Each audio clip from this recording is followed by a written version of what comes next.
नमस्कार, मैं हूं आयुष कुमार और आप देख रहे हैं 11 स्पेशल। केंद्रीय बजट में मध्यम वर्गीयों को बड़ी राहत मिली है। मोदी सरकार ने टैक्स पेयर को बड़ी राहत दी है। अब 12 लाख तक के इनकम पर कोई टैक्स नहीं लगेगा। यही नहीं, आम बजट में किसान, कारोबारी, महिला और युवा पर फोकस किया गया है। देखिए रिपोर्ट। आम बजट में मध्यम वर्गीयों को बड़ी राहत। 12 लाख तक की इनकम पर टैक्स नहीं। आदिवासी महिलाओं को भी विशेष सौगात।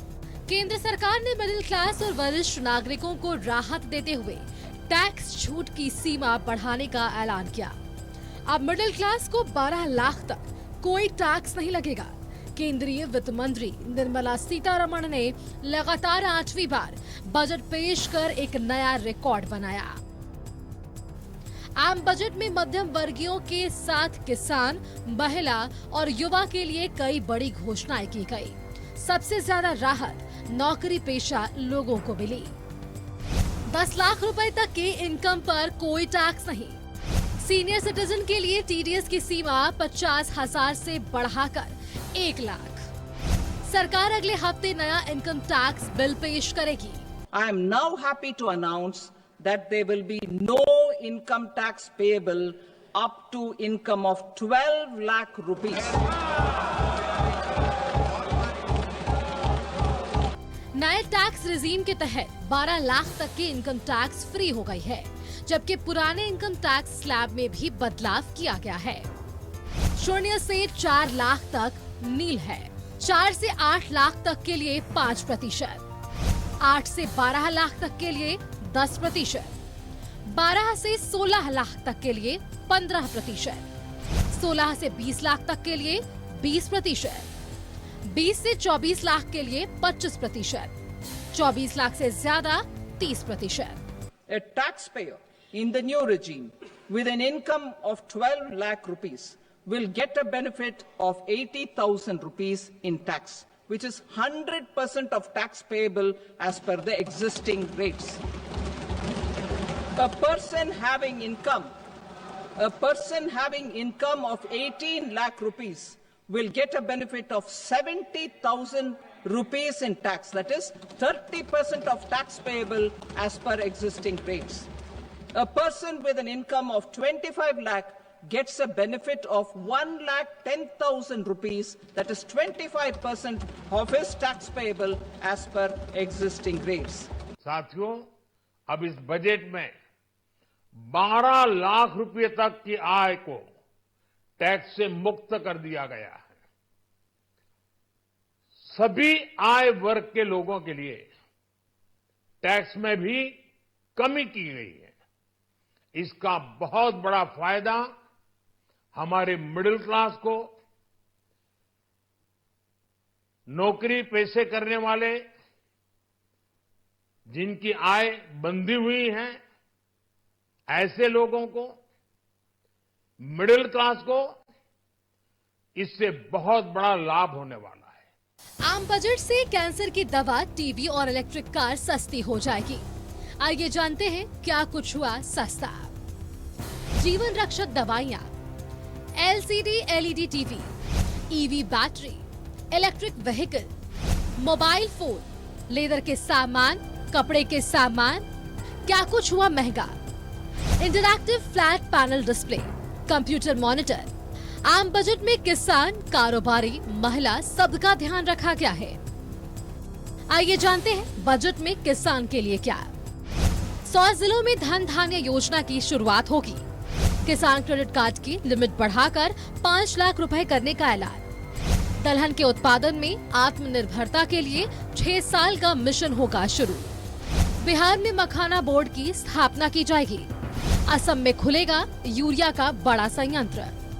कारोबारियों के लिए क्या होगा बजट में खास। एमएसएमई के लिए क्रेडिट गारंटी कवर 10 करोड़ रुपए। रजिस्टर्ड माइक्रो एंटरप्राइजेस के लिए 5 लाख के लिमिट का नया क्रेडिट कार्ड। खिलौना मैन्युफैक्चरिंग के लिए मेक इन इंडिया के तहत योजना। स्ट्रीट वेंडर्स के लिए पीएम स्वनिधि स्कीम की लोन लिमिट 30,000 रुपए। महिलाओं के लिए क्या है इस बजट में खास। 5 लाख महिला और SC/ST उद्यमियों के लिए नई योजना। सस्ता बिजनेस लोन मिलेगा। पहली बार के उद्यमियों के लिए 5 साल में 2 करोड़ का टर्म लोन मिलेगा। सक्षम आंगनबाड़ी एवं पोषण स्कीम के तहत 8 करोड़ गर्भवती और स्तनपान करने वाली महिलाओं को न्यूट्रिशनल सपोर्ट मिलेगा। शिक्षा में क्या है बजट में खास? सभी सरकारी सेकेंडरी स्कूलों को ब्रॉडबैंड कनेक्टिविटी से जोड़ा जाएगा। 500 करोड़ की लागत से एआई एजुकेशन से जुड़े सेंटर स्थापित किए जाएंगे। मेडिकल कॉलेज में 75,000 सीटें बढ़ाई जाएगी। आईआईटी में 6500 सीटें बढ़ेंगी। स्वास्थ्य में क्या होगा बजट में लाभ? सभी जिला अस्पतालों में डे केयर कैंसर सेंटर बनाने की योजना। सभी प्राइमरी हेल्थ सेंटर में ब्रॉडबैंड कनेक्टिविटी। टूरिज्म और कनेक्टिविटी में क्या होगा खास? उड़ान स्कीम से जोड़े जाएंगे 120 नए शहर। बिहार में ग्रीनफील्ड एयरपोर्ट बनेगा। राज्यों के साथ पार्टनरशिप में 50 टॉप पर्यटन स्थल विकसित किए जाएंगे। हिल इन इंडिया स्कीम के तहत मेडिकल टूरिज्म को बढ़ावा मिलेगा।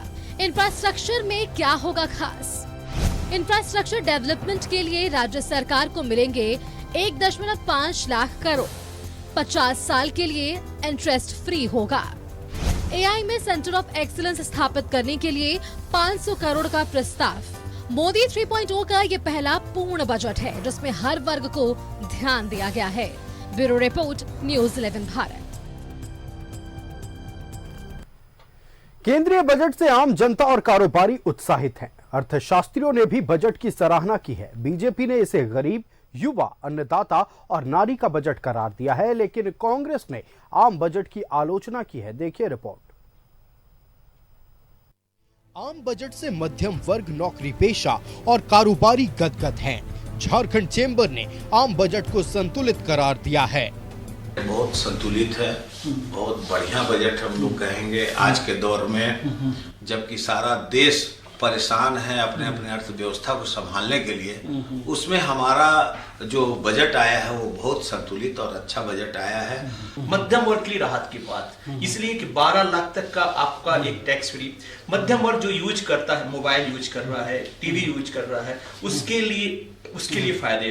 अगर एमएसएमई की बात करेंगे तो उनको भी फायदा है। स्टार्टअप की बात है, कृषक की बात है, सभी में इस बजट के कुछ न कुछ दिया गया है। अगर मेडिकल इक्विपमेंट्स उस सस्ते किए गए हैं। आम बजट में टैक्स पेयर को बड़ी राहत दी गई है। अर्थशास्त्रियों ने भी केंद्रीय बजट की सराहना की है। तो 2 बातें यहाँ पर उभर करके आई है टैक्स से संबंधित। एक है कि जिसको हम लोग ईज ऑफ पेइंग टैक्स कहें, कि आप आसानी से टैक्स दे सकिए और कर भी इतने अधिक भारी नहीं रहे, कर दर भी इतना अधिक नहीं रहे जिससे कि आपको कर देने में असुविधा हो। तो कर के नियमों का सरलीकरण और कर दरों का रैशनलाइजेशन अगर मैं कहूं तो यह एक रहा है। वित्त मंत्री निर्मला सीतारमण ने कहा कि नया और सरल आयकर विधेयक अगले हफ्ते पेश किया जाएगा। उन्होंने केंद्रीय बजट में कृषि और एमएसएमई जैसे कई फोकस क्षेत्रों के लिए कई ऐलान किए हैं। बीजेपी ने इसे एक GYAN का बजट करार दिया है। शॉर्ट फॉर्म में हम लोगों ने ज्ञान कहा है, G फॉर गरीब, Y for youth, A for अन्नदाता और N फॉर नारी। ये चारों को समावेश करके, चारों को समाहित करके हम विकसित भारत जो 2047 में बनाना चाहते हैं। और ये आम बजट से मिडिल क्लास और कारोबारी उत्साहित हैं। अर्थशास्त्री भी तारीफ कर रहे हैं, लेकिन कांग्रेस ने कहा है कि आम बजट में झारखंड को छला गया है। 1 करोड़ 36 लाख करोड़ के बकाये पर कुछ नहीं कहा गया। हमारे झारखंड को किस तरह से छला गया है। दो माननीय मंत्री, 12 सांसद हैं और 1,36,00,000 करोड़ जो हमारा बकाया है, जो रॉयल्टी, वो अभी तक हम लोगों का नहीं मिला है। आम बजट का एनडीए यानी सत्ता पक्ष सराहना कर रहा है, जबकि विपक्ष आलोचना। लेकिन इस बजट से आम जनता खुश है। रांची से न्यूज़ 11 भारत के लिए पूजा, रुचि और अंजनी के साथ ब्यूरो रिपोर्ट। लोकसभा में केंद्रीय वित्त मंत्री निर्मला सीतारमण ने आज बजट पेश किया। लगातार 8वीं बार बजट पेश करते हुए नया कीर्तिमान स्थापित किया, जहां एक तरफ नारी हो, या फिर युवा वर्ग हो या फिर अर्थशास्त्री इस बजट की सराहना कर रही हैं।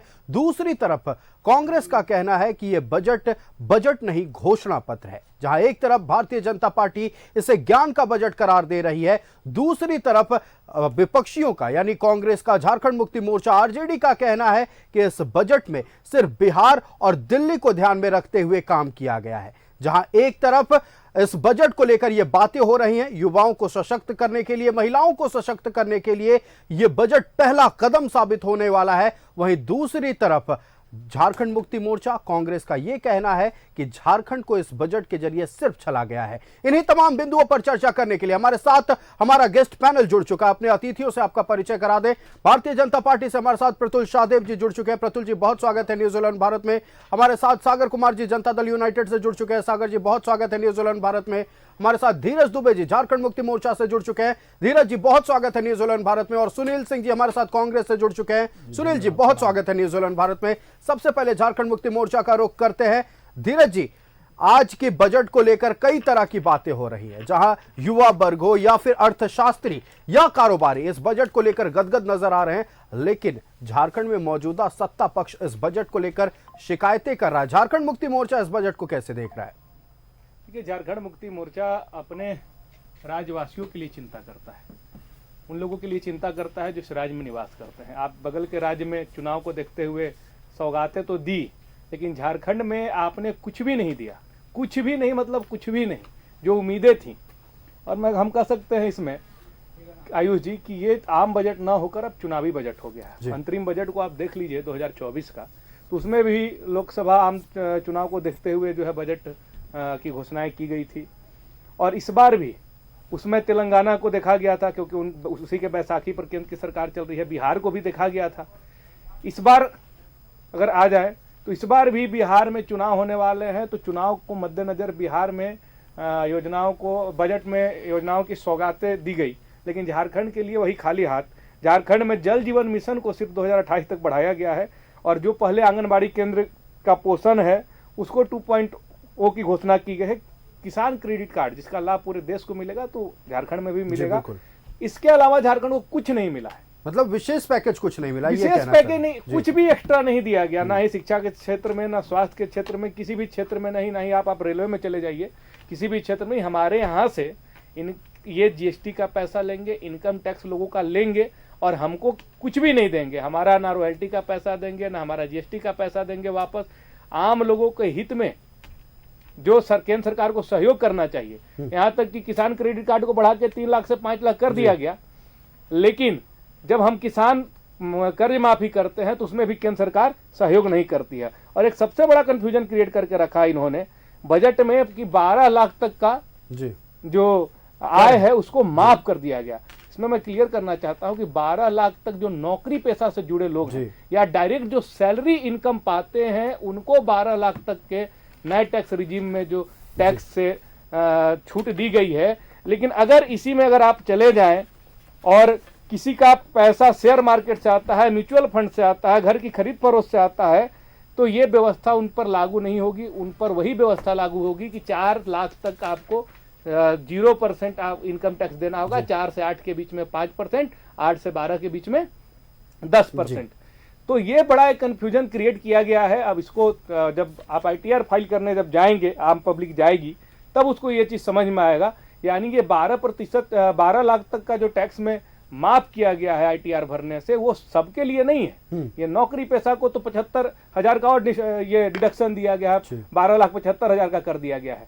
लेकिन आप जैसे जो सैलरी पा रहे हैं, उनके अकाउंट में सीधा सैलरी आ रहा है, उनको इसमें लाभ मिलेगा। लेकिन जो छोटे उद्यमी हैं, व्यापारी हैं, जो और किसी अन्य मदों से उनका इनकम आता है, मुझे लगता है कि उनको इसमें अभी और क्लैरिटी। TDS में भी तो छूट दी गई है ना धीरज जी? किसमें? TDS में भी तो छूट दी गई है। TDS में छूट दी गई। सरकार जानती है कि हम छूट देंगे, मार्केट में पैसा वापस जाएगा, जीएसटी के माध्यम से, कस्टम के माध्यम से पूरा वसूल लेंगे। तो मुझे लगता है कि सरकार को ये मार्केट में पैसा जाएगा और फिर टैक्स वसूली होगी। इकोनॉमी का सर्कल तो यही कहता है ना धीरज जी? आयुष जी, लेकिन एक आम आदमी है, आप देखिएगा कि कॉर्पोरेट के लिए, उद्यमी के लिए या उच्च वर्ग के लिए सरकार के पास ट्रस्ट के माध्यम से या अन्य कॉर्पोरेट जो लाभ दिए जाते हैं उसमें मिनिमम टैक्स लगाया जाता है। निम्न वर्ग के लोग जो हैं उनको सरकार खुद से 5 किलो राशन दे रही है, उनको आयुष्मान कार्ड के माध्यम से इलाज देती है, उनको अन्य तरह की फैसिलिटी उपलब्ध कराती है। सबसे बड़ा परेशानी तो मध्यम वर्ग और निम्न मध्यम वर्ग परिवार को है, जिनको ना ही लोअर वर्ग का कोई फायदा मिलता है, ना ही उच्च स्तर का कोई टैक्स में लाभ मिलता है। तो हम अगर एक गाड़ी का, राज्यसभा सांसद हैं आम आदमी पार्टी के राघव चड्ढा जी, उन्होंने बताया था राज्यसभा में कि एक आदमी अगर गाड़ी खरीदे तो उसमें रोड टैक्स दे, उसके बाद सेस दे, रोड पर जाए तो टोल टैक्स दे, उसके बाद जब डीजल पेट्रोल लेने जाए तो डीजल पेट्रोल पर भी केंद्र सरकार टैक्स लेती है, इंश्योरेंस हम कराते हैं इंश्योरेंस पर पैसा लेती है, आप उसकी सर्विसिंग कराने जाते हैं तो उसमें जीएसटी लेती है, उसमें पार्ट्स बदलवाते हैं तो जीएसटी लेती है। तो एक डायरेक्ट टैक्स आप ले रहे हैं हमारे इनकम पर, उसके बाद इनडायरेक्ट टैक्स कई तरीकों से आप वसूल रहे हैं। मुझे लगता है कि कहीं ना कहीं कोई, मैं ये नहीं कर रहा हूं, कोई भी सरकार को एक बार इसको समाहित करनी चाहिए कि हमको टैक्स के रूप में एक आम आदमी से किस रूप से एक बार पैसा लेना है। तो लगातार है कि जेब खाली होते जा रहे हैं। मिडिल क्लास को तो सबसे बड़ी चिंता है कि आप हमसे टैक्स के पैसा ले रहे हैं, लेकिन हेल्थ और एजुकेशन में आप जब जाओगे तो गवर्नमेंट पॉलिसी में अभी इस बजट में भी घोषणा की गई है, तो बड़े उच्च वर्ग के जितना भी हाई शिक्षा प्रोफाइल है उसमें तो लाभ दिया गया है, नीट में, मेडिकल में और बाहर में जो जाकर पढ़ाई करते हैं उसके लिए। लेकिन अगर सरकारी स्कूलों और सरकारी स्कूलों में भी फायदा दिया गया है, सभी सरकारी स्कूलों को ब्रॉडबैंड कनेक्टिविटी से जोड़ने को लेकर भी प्रावधान इस बजट में है। धीरज जी, उम्मीद करते हैं कि जब ये अगले साल का बजट पे हम लोग चर्चा करेंगे तो ये धरातल पे उतर जाए। और चर्चा तो ये भी होनी चाहिए कि अगर पिछली बजट जो पारित हुई थी उसमें कितना धरातल पर उतरा और कितना पैसा सरकार को वापस चला गया। तमाम सवालों का जवाब लेंगे भारतीय जनता पार्टी से। तो लगातार झारखंड मुक्ति मोर्चा का ये कहना है कि ये चुनावी बजट है, आम बजट नहीं है। यहाँ सिर्फ चुनाव के मद्देनजर वादे किए गए हैं, ये बजट में पेश नहीं किया गया है, घोषणाएं की गई हैं। यह आरोप लगाया जा रहा विपक्षियों की ओर से, जैसे कांग्रेस और झारखंड मुक्ति मोर्चा के तमाम नेता लगातार इस बजट की आलोचना कर रहे हैं। कई आरोप हैं, उस पर भारतीय जनता पार्टी से जवाब लेंगे। तो आज चर्चा हो रही है आम बजट को लेकर, क्या फायदा है, क्या नुकसान होने वाला है, और साथ ही मध्यम वर्गीयों को आज के बजट से कितना फायदा हुआ है, महिलाओं को कितना फायदा होने वाला है। लेकिन अब सियासी रास्ते की बात करें तो अलग अलग बातें अलग अलग राजनीतिक दलों से सामने आ रही है। भारतीय जनता पार्टी का जहां कहना है कि ये ज्ञान का बजट है, यानी गरीब, युद्ध, अन्नदाता और नारी का बजट है, वहीं दूसरी तरफ कहना है विपक्षियों का कि सिर्फ घोषणाओं का बजट है। रुक कर लेते भारतीय जनता पार्टी का, जवाब ले लेते हैं। लगातार बजट को लेकर आप लोग अपनी पीठ थपथपा रहे हैं प्रतुल जी, और निश्चित तौर पर हमें सड़कों पर भी, आम जनता के बीच भी ये सुनाई दे रहा है। और हम गए, हमारी टीम गई तो हमने बातचीत की जनता से। उनका कहना है कि 12 लाख तक के आय पर कोई टैक्स नहीं लगेगा, इक्विपमेंट जो है इलेक्ट्रॉनिक इक्विपमेंट सस्ते होंगे, कपड़े सस्ते होंगे, कई और चीजें जैसे लेदर के सामान वो सस्ते होंगे, ST/SC महिला उद्यमियों को लोन दिया जाएगा। इन तमाम बातों को लेकर चर्चाओं का बाजार गर्म है, लेकिन विपक्ष का कहना है कि महज घोषणाओं का बजट है। जवाब दें। देखिए, सबसे पहले आयुष, ये बिल्कुल सही बात है, ये ज्ञान को समर्पित बजट है। ज्ञान से गांव, युवा, अन्नदाता और नारी शक्ति। और इस बजट की जो मुख्य बात है, सरसरी रूप से मैं आपको बता दूं क्योंकि मुझे भी थोड़ा समय आप दें। सबसे पहले जो फिस्कल डेफिसिट होता है, जो फिजिकल डिसिप्लिन होता है कि सरकार की क्या आय और सरकार का क्या व्यय है, वो लगातार ये सरकार कम कर रही है। 4.4% फिस्कल डिफिसिट है, जिसे एक अच्छा आंकड़ा माना जाता है। IMF ने भी 4.4% को अच्छा आंकड़ा मांगा है, जबकि आइडियल ये 3% होता है। लेकिन इतना लंबा गैप था कांग्रेस के शासनकाल से कि घटाते घटाते हम 4.4 पर ले आए हैं। अब प्रधानमंत्री जी ने, अब निर्मला सीतारमण जी ने एक बड़ी योजना की घोषणा की, प्रधानमंत्री धन धान्य योजना। 1.7 करोड़ किसान सीधे तौर पर इससे लाभान्वित होंगे।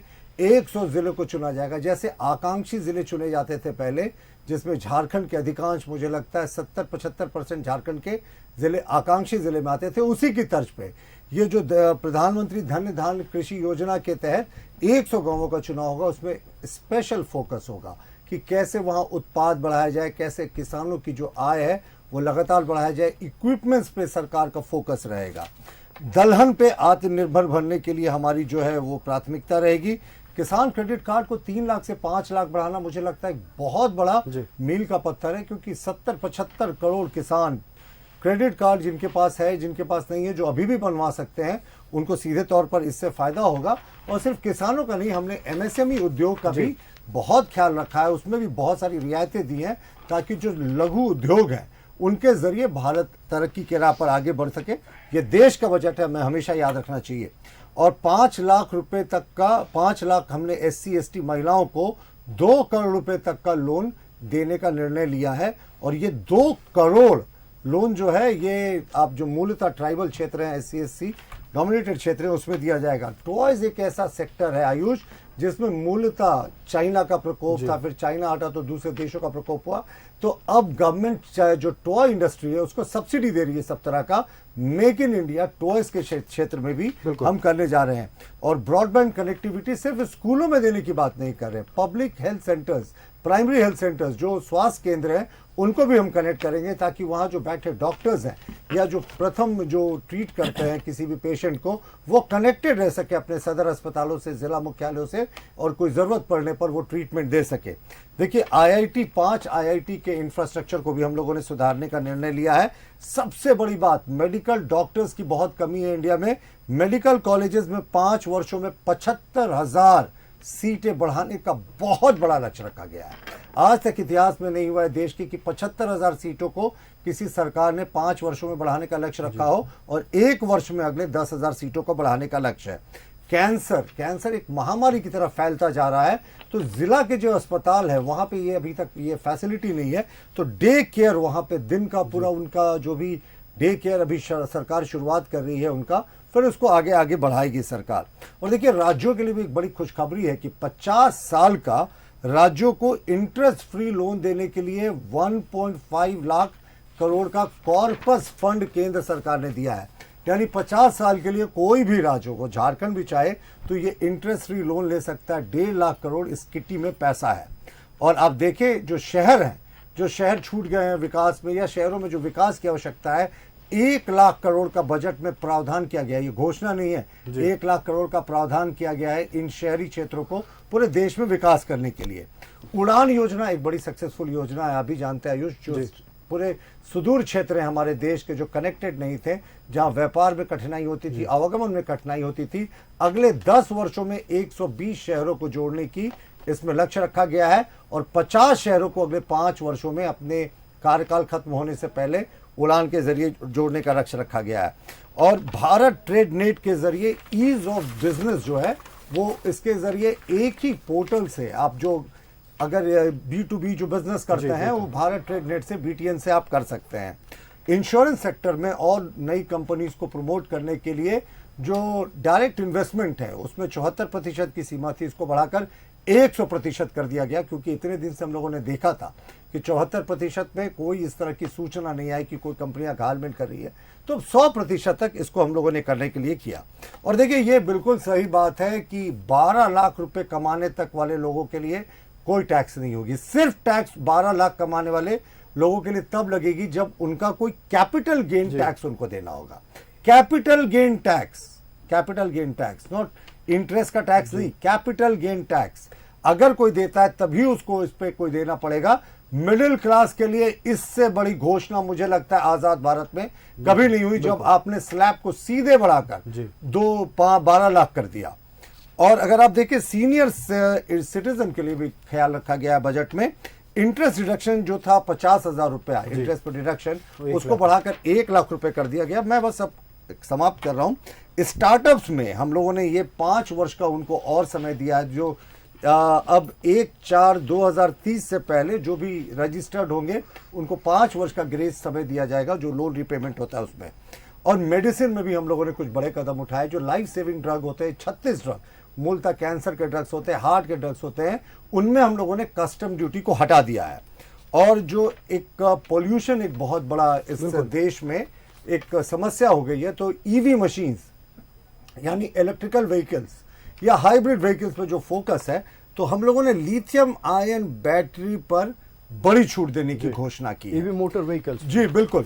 और ये तो पूरे देश के बजट की झलक थी। अब ये मैं सुबह से देख रहा था, एक डिस्कशन हो रहा है कि झारखंड को साहब क्या मिला। तो झारखंड का अगर नाम का उल्लेख नहीं है तो आप कैसे कहते हैं झारखंड को? मैं बताता हूं झारखंड को क्या मिला। ब्रॉडबैंड जो ब्रॉडबैंड के जरिए स्कूल कनेक्टेड होंगे, प्राइमरी हेल्थ सेंटर कनेक्टेड होंगे झारखंड में।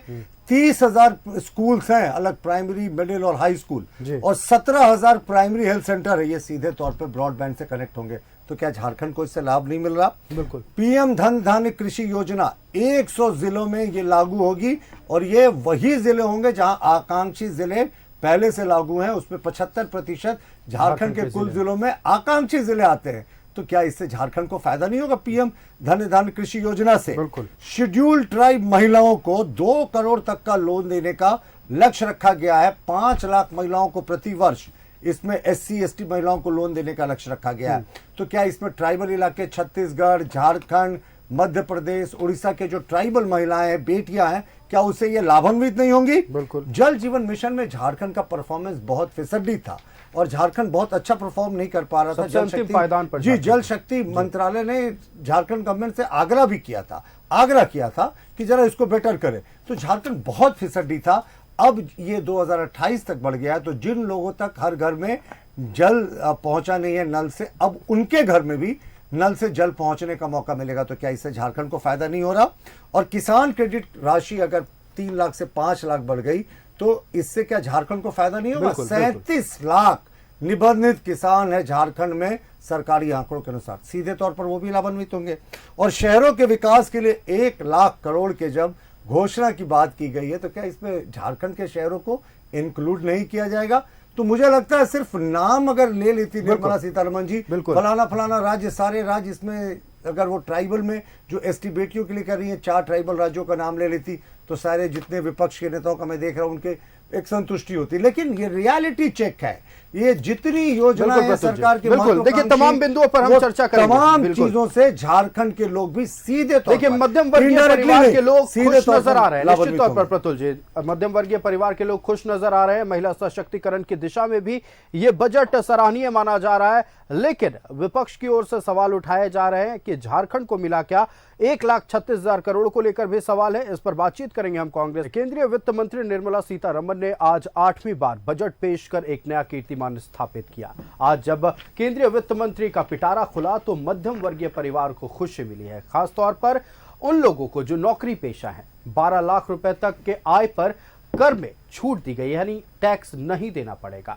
महिलाओं के लिए भी इस बजट में कई सारे प्रावधान आए हैं। पढ़ाई की दिशा में, स्वास्थ्य यानी कि हेल्थ सेक्टर में भी कई प्रावधान आए हैं। लेकिन अब अगर हम बात कर ले झारखंड मुक्ति मोर्चा की या कांग्रेस के, इनका कहना है कि झारखंड के लिए स्पेशल कुछ नहीं किया गया है और 1,36,000 करोड़ पर कोई बातचीत नहीं की गई है। कांग्रेस का रुख करते हैं, जहां एक तरफ भारतीय जनता पार्टी फायदों की एक लंबी फहरिस्त गिना रही है, कांग्रेस को ये जो लिस्ट है, खासतौर पर ये बजट में जो फायदे मध्यम वर्गीय परिवार के लिए, कारोबारियों के लिए नजर आ रहे हैं, उसमें कांग्रेस को शिकायत है। क्यों है सुनील जी? देखिए, भारतीय जनता पार्टी लक्ष्य गिनती गिना रही है, लेकिन जब तक वो पटल पर नहीं आता है तो आज तक इनका कोई भी चीज जो जमीन पर आता नहीं है, सिर्फ हवा में ही रहता है। आप इस चीज को बताइए कि भारतीय जनता पार्टी का ही 2024 के मई के पहले जो लोकसभा का चुनाव था, उस चुनाव में उनका सबसे बड़ी उपलब्धियां हुआ करती थी भारत के प्रधानमंत्री मोदी जी का, गृह मंत्री अमित जी शाह जी का और रक्षा मंत्री राजनाथ सिंह जी का और सभी नेताओं और सांसदों का, कि हमने लगातार 10 वर्षों से 80 करोड़ जनता को 5 केजी राशन लाइन में लगवा के देते हैं जी। और लाइन में लगवाकर हम राशन देते हैं। जब विश्व स्तर पर इसका निंदा हुआ कि भारत में इतना बुरा हालत 80 करोड़ लोगों का है, तो 80 करोड़ लोगों को तो 12 लाख रुपया का लाभ नहीं मिलेगा। 12 लाख रुपए तो कमाते नहीं है, तो यहां तो स्पष्ट हो गया कि 12 लाख दिखाई जो दे रहा है एक नौकरी करने वाले लोगों का, जो हमारे देश में 8 से 10 करोड़ लोग सरकारी इंप्लॉई हैं, उनके लिए हो सकता है। कुछ प्राइवेट जॉब जो बड़े पद पर करते हैं उनके लिए इसकी लाभ हो सकती है। और बात जब आ रहा है कि सबसे किसानों की बात आया, किसानों की बात आए तो किसान को तब इसका फायदा मिलता जब किसान का लोन 2 लाख करोड़ आप नहीं माफ कर रहे हैं और इस देश के मध्यम वर्गीय परिवारों के द्वारा कमाया गया राशि को भारत के प्रधानमंत्री वित्त मंत्री 11 लाख करोड़ 22 व्यवसायियों का जो उनके करीबी मित्र है उसको माफ कर देते हैं, लेकिन किसानों का 2 लाख करोड़ माफ नहीं करते हैं। अगर यह 2 लाख करोड़ इस बजट में प्रावधान होता तो यह स्वागत योग्य होता। अगर यह बजट में 18% जीएसटी पॉपकॉर्न पर लिया जाता है, जो मकई हम लोग खाते हैं गरीब लोग, उस पर 18% का जीएसटी लगाया जाता है, तो वह कम होता तो हम स्वागत जो करते। आप एक कागज खरीदने जाते हैं, जो बच्चा पढ़ाई करेगा उस पर 18% का जीएसटी है। आप स्याही खरीदेंगे उस पर 12% का जीएसटी है। तो आप बताइए कि जब जीएसटी इतनी बड़ी है और देश का 2 पूंजीपति, एक हीरा व्यापारी और एक हीरा खरीदने वाला, दोनों पूंजीपति है, उसको कितना देना पड़ता है? 3% देना पड़ता है। तो यह कहने का मतलब कि बिल्कुल लोक लुभावन है ये बजट जो है, यह बजट, और यह बजट कभी भी पटल पर नहीं उतरेगा। क्या भारतीय जनता पार्टी के आदरणीय मोदी जी ने यह घोषणा किया था 2019 में कि हमारे 300 सांसद 300 विलेज को स्मार्ट विलेज बताएंगे? देश में एक भी स्मार्ट विलेज नहीं बना। तो ये इसी तरह से यह बेवकूफ बनाने वाला मामला है, बेवकूफ बना रहे हैं। आपने बिहार को, मिथिलांचल को आप विशेष पैकेज दिया, इसी में चर्चा कर रहे हैं। आपने वहां पर एयरपोर्ट देने का, आपने काम करने का बात कर रहे हैं, लेकिन इस झारखंड में मदर ऑफ इंडस्ट्रीज एचईसी के लिए तो कोई चर्चा प्रावधान नहीं है। इस राज्य में एक भी एम्स खोलने की चर्चा नहीं है। इस राज्य में आप कहीं भी आईआईटी खोलने की चर्चा नहीं। इस राज्य में एक भी आईआईएम खोलने की चर्चा, अगर जो आईआईएम आईटी चल रहा है वह केंद्रीय विद्यालय चल रहा है, सेंट्रल वो सारे डॉक्टर मनमोहन सिंह के कार्यकाल का चल रहा है। तो आप जिस तरह की बातें कर रहे हैं, आपका देखिए, जब तक आप महंगाई पर नियंत्रण नहीं करेंगे, महंगाई 5.4, भारतीय जनता पार्टी आदरणीय मोदी जी पूरे दुनिया से अपनी तुलना करते हैं भाई, तो आप देख लीजिए चाइना का कितना महंगाई दर है, 0.1% है। आपका यूएसए का कितना महंगाई दर है, 3 है। आप देख लीजिए किंगडम यूनाइटेड का कितना है, तो 2.5 है। आप देखिए कि फ्रांस का कितना है, 2 समथिंग है। तो आप तुलना करते हैं और आपका महंगाई दर 5.4% है। जब तक महंगाई कम नहीं होगा, हमको सामान खरीदना है 10 थो और पैसा मेरे पास खरीदने के लिए 5 का है, तो अच्छा, हम एक सवाल है, देखिए जितने भी प्रावधान बजट में लाए गए हैं, आपको क्या लगता है कौन कौन से ऐसे प्रावधान है जिसका लाभ झारखंड वासियों तक नहीं पहुंचेगा? क्योंकि ये तो देश का आम बजट था। देखिए, आप देश की आम झारखंड के लिए भी क्या बोला कि देश का ही ना एचईसी मदर ऑफ इंडस्ट्रीज है, देश के लिए है ना। देश में क्या झारखंड में आइए, आपका एम्स का जरूरत नहीं है क्या? आप बात करते हैं चिकित्सा व्यवस्था की, तो जरूरत है। झारखंड को एम्स मिला क्या? झारखंड को एम्स मिला और नहीं मिलना चाहिए? बिल्कुल मिलना चाहिए। आईआईटी नहीं मिलना चाहिए? बिल्कुल मिलना चाहिए। आईएसएम नहीं मिलना चाहिए? बिल्कुल मिलना चाहिए। नहीं मिलना चाहिए? बिल्कुल मिलना चाहिए। तो आप जो है उच्च स्तरीय शिक्षा के मामले में आप इस चीज को तो देखें कि हम झारखंड वासी हैं, झारखंड को हम मान्यता देंगे ना। झारखंड अगर इसलिए यहाँ सौतेला बिहार किया जा रहा है कि यह बीजेपी की सरकार यहाँ पर नहीं है, यहाँ पर लोकतांत्रिक इंडिया गठबंधन की सरकार है। हम ठीक है, बजट आया है, बजट में और भी जो व्यवस्था की, आप 2 करोड़ की बात करते हैं। आयुष जी, आप 5 लाख लघु उद्योग खोलने के लिए आप बैंक से लेंगे लोन, तो आपको 10% एनुअल इंटरेस्ट देना पड़ेगा। क्या इंटरेस्ट में डिप्रिशिएट किया गया? क्या उसमें गिरावट लाया गया? आप 2 करोड़ लोन लेंगे तो फ्री में लोन देंगे क्या? लोन आप फ्री में दे रहे हैं क्या? बिल्कुल। आप जो बातें कर रहे हैं, आप घुमा के जो बात कर रहे हैं, आप लोगों को बता रहे हैं कि 12 लाख रुपया, हमारे धीरज जी ने बड़ा स्पष्ट किया कि आप कहां 12 लाख रुपया का फ्री कर रहे हैं, वो भी देशवासियों को धीरे धीरे सब समझ में आ जाएगा। तो जब इनके लोग ही कहते हैं, आदरणीय गडकरी साहब ने, आदरणीय गृह मंत्री जी ने सार्वजनिक मन से कहा कि हमने जो चुनावी घोषणा किया तो जुमला था, चुनाव जीतने के लिए था, तो इनकी बात तो सब बात जुमला होता है, सब घोषणाएं होती है, यह कभी भी पटल पर आने वाला नहीं है। हम वही कह रहे हैं कि जब जीएसटी कांग्रेस लाई थी तो बवाल मच गया था, लेकिन आपने जीएसटी को क्या कर दिया? मैं एक उदाहरण मैं आपको दे रहा हूं कि आप अगर एक ठेकेदार अगर 50 लाख का राज्य में काम करता है, कहीं ठेकेदारी करता है, तो उसमें कॉन्ट्रैक्टर प्रोफिट मात्र 10% होता है। 10% वो अगर कमाएगा उसमें भी उसको जीएसटी देना पड़ेगा। क्या उसकी व्यवस्था है कि जीएसटी नहीं देना है? तो यह बहुत बड़ी चर्चा का विषय है, एक साधारण चीज नहीं है कि आप हम लोग बैठकर डायरेक्ट टैक्स हो या इनडायरेक्ट टैक्स हो, चर्चा का विषय है मध्यम वर्गीयों को कितना लाभ मिला है, यह चर्चा का विषय है। मध्यम वर्गीय को कोई भी लाभ नहीं मिला है। चलिए, आपका कहना है मध्यम वर्गीय को कोई लाभ नहीं मिला है। जवाब ले लेते हैं, रुक करते हैं जनता दल यूनाइटेड का। सागर जी हमारे साथ है। सागर जी, केंद्र में आपकी सरकार है, लेकिन कांग्रेस का कहना है कि यह बजट बस जनता को बेवकूफ बनाने वाला बजट है। जवाब दें इस पर। देखिए, आज जो वित्तीय वर्ष 25-26 के लिए वित्त मंत्री के द्वारा जो बजट पेश किया गया है देश की संसद में, ये बेहद संतुलित और अब तक का सर्वश्रेष्ठ बजट है। और इसके लिए मैं नरेंद्र मोदी जी के नेतृत्व में चल रही देश की मजबूत एनडीए सरकार को बहुत साधुवाद देता हूं। और जो देश के 4 स्तंभ हैं, गरीब, किसान, युवा और महिला, इन सबको समर्पित है ये बजट।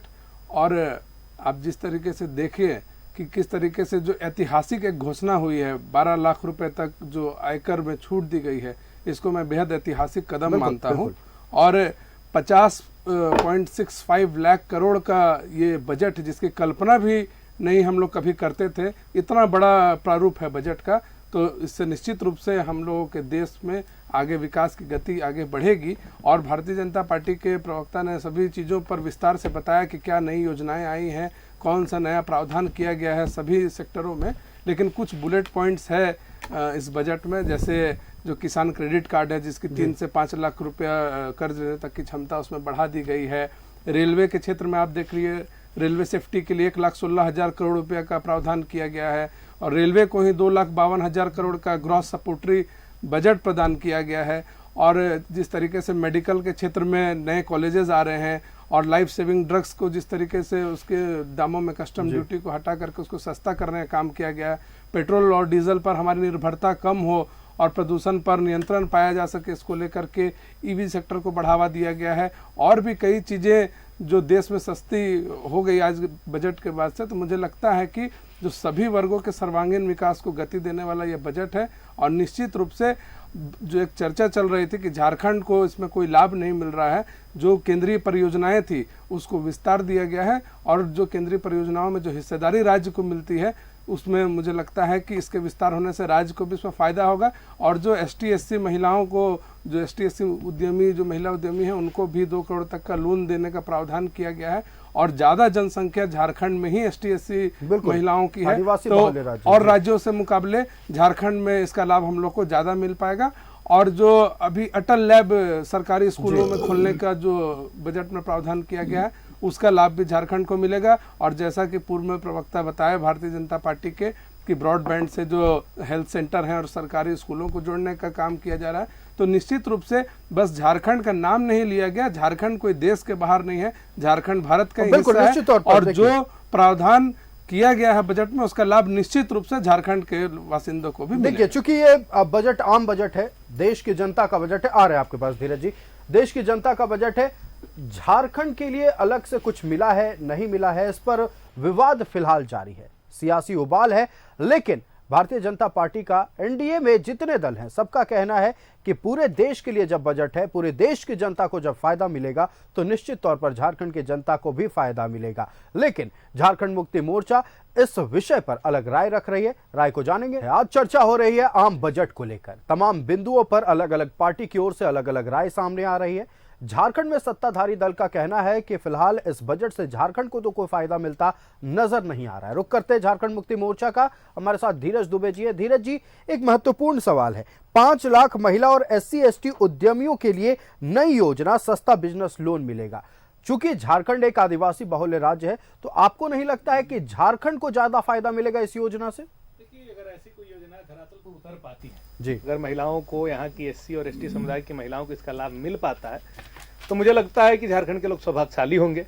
लेकिन ये आंकड़े और बजट के जो उलझन है ना, इस चक्रव्यूह से आम जनता को बहुत मतलब नहीं होता है। आम जनता बस सीधा जानना चाहती है। हम आपको बता रहे हैं कि आज की स्थिति ये हो गई है कि हम लोग पैसा तो कमा रहे हैं, पैसा पैकेट में रुक नहीं रहा है। जैसे टैक्स में आपको टैक्स भरने में छूट दे दिया गया, लेकिन जितनी महंगाई बढ़ गई और इनडायरेक्ट वे में, जैसे मैं आपको बोला, कस्टम के रूप में, GST के रूप में, टोल टैक्स के रूप में, जिस तरह से पैसों की उगाही हो रही है, हर 1 किलोमीटर पर हम लोग अब 2 रुपए तक का टोल टैक्स दे रहे हैं, पैसे बच नहीं रहे हैं। GST किसी पर 12% लगाया गया, कहीं 18% है, कहीं 27% लगा हुआ है।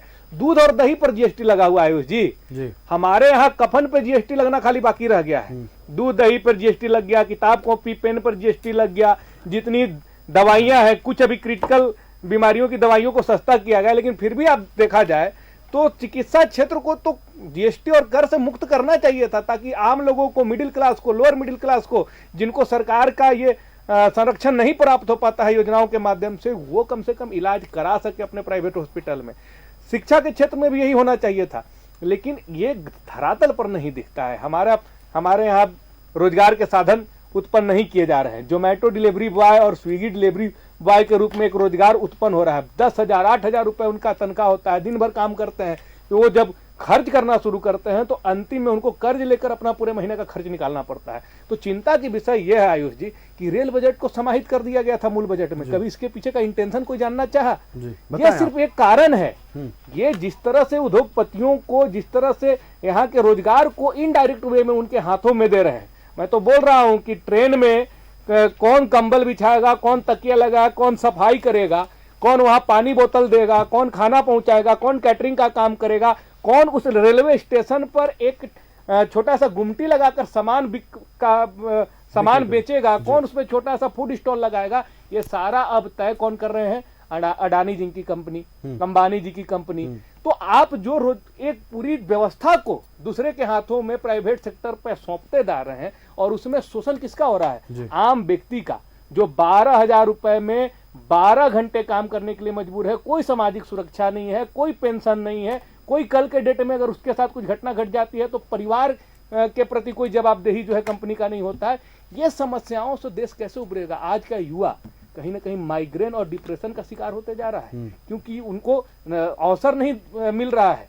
और हम बात करते हैं 3 सेक्टर है, कोल, बिल्कुल, डिफेंस, इन सेक्टर में, और रेलवे, यही 3 सेक्टर था जो नौकरियां देती थी। आज तीनों सेक्टर में डिफिशियंसी हो गया, नौकरी नहीं निकल रहा है, ग्रुप डी तक नहीं निकल रहा है। स्थिति ऐसी हो गई है कि लड़के अब रोजगार में पढ़ाई करने के बाद ये सोच रहे हैं कि अब हम करें क्या। बिल्कुल, अगर किसी का फादर कैपेबल है। गंभीर सवाल उठाए हैं, वक्त की पाबंदी है, रुक कर लेते हैं। भारतीय जनता पार्टी का लोक लुभावन वादे किए गए हैं आज के बजट में, यह आरोप लगाया गया झारखंड मुक्ति मोर्चा की ओर से, और यह भी चैलेंज किया गया है कि अगर धरातल पर ये योजनाएं उतर जाएं उस दिन हम जानेंगे। प्रतुल जी, देखिए, एक सजग विपक्ष का काम भी है सरकार को शीशा दिखाना, जहां उन्हें लगता है कमियां हैं वो जरूर बताएं, उस कमियों को दूर करने का जरूर सत्ताधारी दल जो है केंद्र में वो दूर करेगी। हम इसे एक अच्छा मानते हैं। फेयर क्रिटिसिज्म हमेशा वेलकम होता है।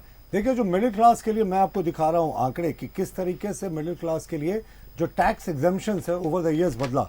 2005 में ये एग्जेम्पशन सिर्फ 1 लाख था, 2012 में 2 लाख हुआ, 2014 में 2.5 लाख हुआ, 2019 में 5 लाख हुआ, 2023 में 7 लाख हुआ, और 2025 में 12 लाख हुआ। सिर्फ मैं फिर से रिपीट कर रहा हूं, कैपिटल गेन जो है उस पर टैक्स लगेगा, नहीं तो 12 लाख तक के इनकम पर कोई टैक्स नहीं है। कुछ चीजों की मैं बात करूं, ये एक बहुत ही शानदार बजट है साहब, सबको फोकस किया गया है, कोई ऐसा सेक्टर नहीं है जो छूटा। मिडिल क्लास की अक्सर शिकायत होती थी कि भाई हमसे पैसा लेकर आप जन कल्याण की योजनाओं में खर्च करते हैं। भाई जन कल्याण की योजनाओं में तो हम खर्च करेंगे ही, ये कल्याणकारी सरकार है, लेकिन मिडिल क्लास को जो बड़ी रियायतें दी गई है ना, ऐसा इतिहास में कभी नहीं हुआ। मैंने फिगर्स आपको बता दिए, और जो कुछ चीजें ये पहले से बता रहे थे कि 2 लाख, मैं कांग्रेस के आदरणीय प्रवक्ता को सुन रहा था कि 2 लाख करोड़ का इंडस्ट्रीज का ऋण माफ किया गया। तो ये 2 लाख करोड़ का जो लोन था, ये यूपीए की सरकार के समय दिया गया था। बैंक क्या कर रही थी, ये लोन बैड लोन हो गया था, लेकिन इनको अपने बैलेंस शीट से नहीं हटा रही थी। हमारी सरकार ने आके उनको नॉन परफॉर्मिंग एसेट में डाला और उनकी रिकवरी का काम जारी है, कहीं माफ नहीं हुआ, ये आप क्लियर कर लें। दूसरी बात, ये जीएसटी पे बात कर रहे थे कि अमुक अमुक चीजों पर जीएसटी लग गया। सब जीएसटी काउंसिल में हर एक प्रदेश के वित्त मंत्री होते हैं, करीब 10 राज्य तो ऐसे हैं जहां विपक्ष के मुख्यमंत्री हैं, तो वहां वित्त मंत्री भी विपक्ष के होंगे, तो ये सामूहिक निर्णय होता है। एक डिसेंटिंग वॉइस मुझे बता दे जिसने जीएसटी काउंसिल में कहा हो ऐसा होता हो, आज तक ऐसा नहीं हुआ। और इन्फ्लेशन की बात कर रहे थे कि 5.4% मोदी जी की सरकार में इन्फ्लेशन है, इन्होंने खुद अपनी रियलिटी खोल दी। देखिए, यूपीए के सरकार के 2014 से 2004 से 14 के बीच में यूपीए की सरकार का इन्फ्लेशन रेट 10% से ज्यादा औसतन था, 8.4 से लेकर 12% तक पीक किया था, और ये हमारे 5.4% को ज्यादा कह रहे हैं। और मैं एक चीज और बताता हूं, झारखंड मुक्ति मोर्चा के युवा विद्वान प्रवक्ता ने कहा अडानी अंबानी की तमाम बातें करे। साहब, अडानी का तो कोलफील्ड जो है इनके क्षेत्र में ही चल रहा है। और पॉल्यूशन कंट्रोल बोर्ड जो राज्य सरकार के अधीन आती है, उसने इन्हीं की सरकार में 2023 में नो ऑब्जेक्शन सर्टिफिकेट दिया था। अगर इनको इतनी आपत्ति थी तो राज्य सरकार को देनी नहीं चाहिए थी। और टैक्सेस पहले भी थी, जो जीएसटी का आज हम स्वरूप देखते हैं वो पहले भी था। सेल्स टैक्स था, इंटरटेनमेंट टैक्स था, तमाम तरीके के टैक्सेस थे। अब टैक्सेस को कंसोलिडेट करके सीजीएसटी कर दिया गया, सेंट्रल जीएसटी और एसजीएसटी यानी स्टेट जीएसटी। तो ये तमाम चीजें थी। और जो दवाओं में ये बात कर रहे हैं, तो दवाओं में हमने रियायतें दी हैं। और ऐसे भी जेनेरिक दवाएं आप खरीदने जाएंगे, सारे सरकारी अस्पताल में दवाओं के दुकान खुले हैं, उसमें सिर्फ 2% टैक्स लगता है, सिर्फ 2%। जेनेरिक दवाओं पर भी सरकार का फोकस रहा है। तो हमारा सरकार का जो फोकस है वो मैंने पहले भी आपको बिल्कुल बताया था। देखिए, वक्त की पाबंदी है जी, आपने तमाम सवालों का जवाब दिया। विपक्ष की ओर से कई आलोचनाएं की जा रही है इस बजट को लेकर। विपक्ष का रुख करेंगे, हम कांग्रेस के पास लौट है। तो बजट को लेकर काफी चर्चाएं हो रही हैं, तुलना भी की जा रही है। एनडीए तुलना कर रही है यूपीए के बजट को लेकर, इतिहास के पन्नों को पलटा जा रहा है। चलिए जवाब ले लेते हैं, कांग्रेस का रुख करते हैं। आप लोग जब भी आंकड़ों का जिक्र करते हैं तो तुलना की जाती है 2004 से 14 के कार्यकाल की, और आंकड़ों की जब स्थिति पाई जाती है तो भारत बेहतर स्थिति में देखा जा रहा है इस वक्त। इस पर आप क्या कहिएगा सुनील जी? देखिए, 2004 से 2014 का जो शासन काल था, उस शासन काल में सीनियर सिटीजनशिप को आपको उनके फिक्स डिपॉजिट पर 9.5% मिलता था उनको इंटरेस्ट, और जनरल लोगों को उनको मिलता था 7.5%। आज की सरकार सीनियर सिटीजनशिप को कितना दे रही है? 7.5, और आपका जनरल को कितना दे रही है? 6 पॉइंट दे रही है।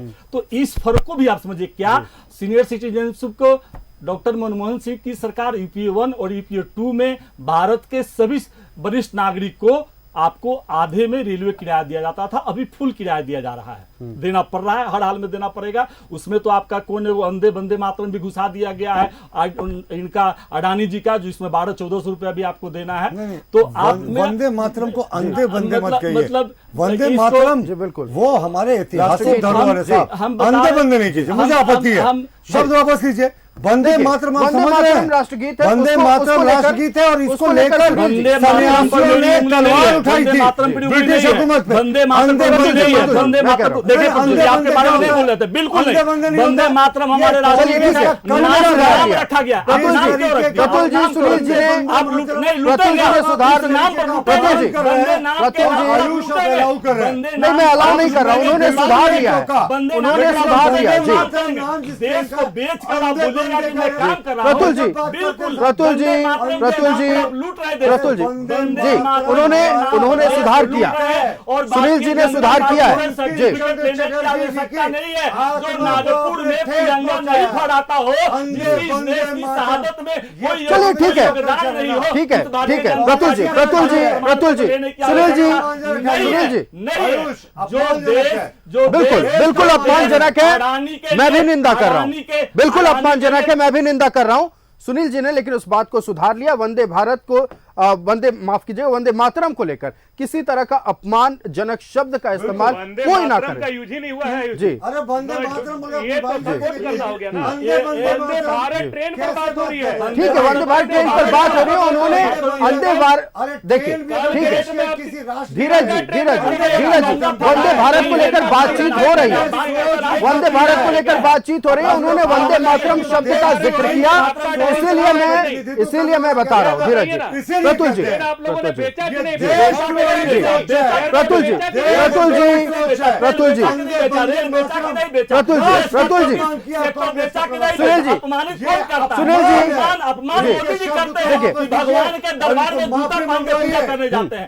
देखिए बिल्कुल मैं खुद निंदा कर रहा हूँ। प्रतुल जी, प्रतुल जी, प्रतुल जी, मैं खुद निंदा कर रहा हूँ। भगवान राम वंदे मातरम शब्द काफी महत्वपूर्ण हमारे भारत देश के लिए हमारा राष्ट्रीय गीत है। इसको लेकर किसी भी तरह का आपत्तिजनक शब्द का इस्तेमाल ना करें।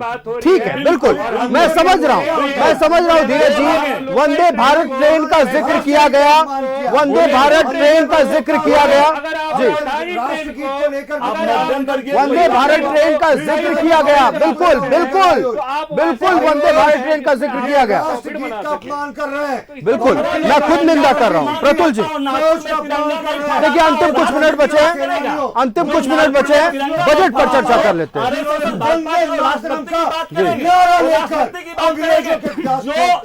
जो पुलवामा के 41 जवानों पर चुनाव में वोट देने की बात करेंगे, वो शहीद शहादत पर मोदी जी का फोटो लगा देंगे और वो राष्ट्रभक्ति की बात करेंगे, और राष्ट्रभक्ति की बात ठीक है, शहीद देने वाले, शहादत देने वाले बिल्कुल। देखिए प्रतुल जी अंतिम कुछ मिनट बचे हुए हैं, अंतिम कुछ मिनट बचे हुए हैं, इस पर चर्चा बजट पर लौटते हैं, बजट पर लौटते हैं। वक्त की पाबंदी है।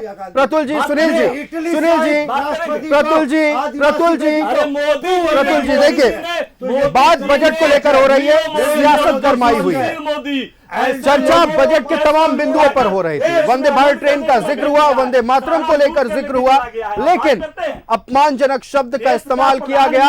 ये कहना है भारतीय जनता पार्टी का, हम भी निंदा करते हैं। वंदे मातरम को लेकर किसी तरह के अपमानजनक शब्द का इस्तेमाल नहीं होना चाहिए। हालांकि सुनील सिंह जी ने उसे सुधारा, वंदे भारत ट्रेन का उन्होंने जिक्र किया है।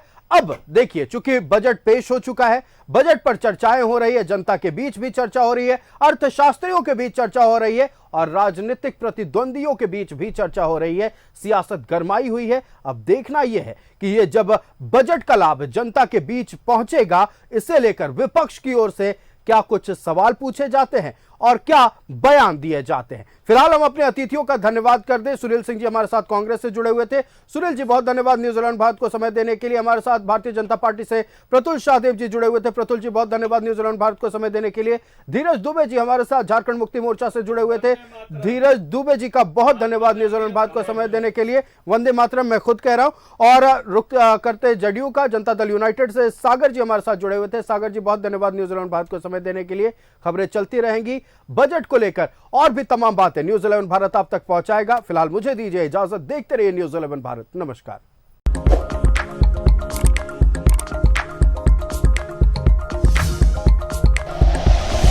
Like and share videos, subscribe करें हमारा चैनल और प्रेस करें बेल आइकॉन। न्यूज़ 11 भारत, सच है तो दिखेगा।